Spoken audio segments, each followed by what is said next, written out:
The note was a blade, slicing through the quiet of the kitchen. Your wife will now spend every night with me, and if you dare to interfere with our affair, you'll regret it. Scrawled in jagged ink on a torn scrap of paper, it lay pinned beneath a half-empty coffee mug on the counter, as if it had always belonged there. My hand shook as I read it again, the words burning into my vision like a brand. The house was silent, save for the faint hum of the refrigerator and the distant drip of a faucet. Ellen was upstairs, humming softly as she got ready for bed, oblivious of the bomb that had just detonated in my chest. I stood frozen, the linoleum cold beneath my bare feet, the note's threat coiled around my heart, squeezing until I could barely breathe. Was it real? A prank? A cruel joke from some faceless coward? My mind raced, replaying the past few weeks.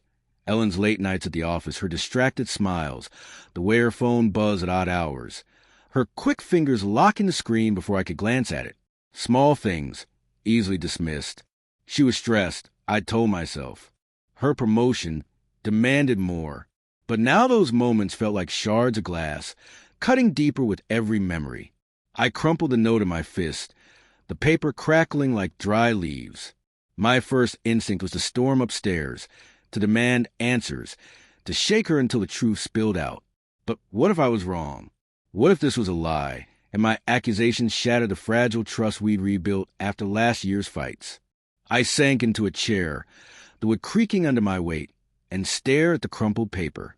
The kitchen smelled faintly of garlic from dinner, a meal we'd eaten in near silence, her eyes darting to her phone between bites. I thought it was work. I always thought it was work. Who are you? I whispered to the note, as if it could answer. The handwriting was unfamiliar, sharp and angry, like it had been written in a hurry. No name, no signature, just a threat that felt like a punch to the gut. I smoothed the paper out, my fingers trembling, and read it again, searching for clues. The word affair seared my vision. Ellen, with her soft laugh and warm hands, the woman who'd cried in my arms when we lost our first pregnancy. Could she betray me like this? I heard her footsteps on the stairs, light and unhurried, and my heart lurched. I shoved the note into my pocket, the paper crinkling against my thigh. "Mark," she called, her voice soft, almost tender. "You coming to bed?" The normalcy of it felt like a lie, a mask hiding something monstrous. I forced a smile as she appeared in the doorway, her hair damp from the shower, her oversized sweater slipping off one shoulder. She looked so familiar, so mine, and yet the note in my pocket screamed otherwise. "Yeah, in a minute," I said, my voice rough, like I'd swallow gravel. Her brow furrowed, and for a moment I thought she'd press me, ask what was wrong. But she just nodded, her eyes flicking to the counter where the note had been. Did she know? Was she waiting for me to confront her, to see how much I'd pieced together? The air between us felt thick, charged with unspoken questions. "Everything okay?" she asked, her tone too careful, too gentle. My stomach twisted. I wanted to scream, to demand who he was, to know why she let someone else into our life. But I couldn't. Not yet. I needed proof, something more than a scrap of paper that could be a lie. Just tired. I lied, my voice barely steady. She hesitated, then turned back toward the stairs, her silhouette fading into the dim hallway. That night, I didn't sleep. I lay beside her, her breathing soft and even while my mind churned. I thought of the late-night texts, the way she'd started locking her phone, the faint scent of unfamiliar cologne on her coat last week. I'd rationalize it all, work, stress, a borrowed jacket from a colleague. But the note had cracked those excuses open, exposing the raw fear beneath. What if it was true?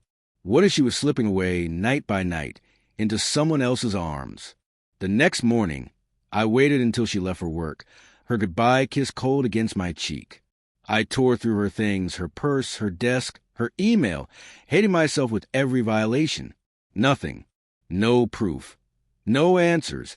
Just a gnawing dread that I was losing her. Then, as I sat at her desk, defeated, my phone buzzed. A text from an unknown number. "Check her car. Back seat. You'll see." My blood ran cold. I grabbed my keys, the note still burning a hole in my pocket, and headed outside. Her car was parked in the driveway, unassuming under the gray morning light. The back seat was empty at first glance, but then I saw it. A black scarf, unfamiliar, tangled in the folds of a blanket. I lifted it, and the scent hit me. Musky, masculine, not mine. My vision blurred, rage and grief colliding in my chest. But as I stood there, the scarf clutched in my shaking hands, a new thought struck, sharp and cold. The note never said he. I'd assumed a man, but what if it was someone else? Someone closer, someone I'd never suspected? Ellen's best friend, Claire, had been at our house more often lately, her laughter filling the gaps in our strained conversations. Claire, who always lingered too long when she hugged Ellen goodbye. Claire, whose name lit up Ellen's phone at midnight. The realization hit like a freight train, and I stumbled back, the scarf falling to the ground. The betrayal wasn't just an affair. It was a secret woven into the fabric of our life, hidden in plain sight.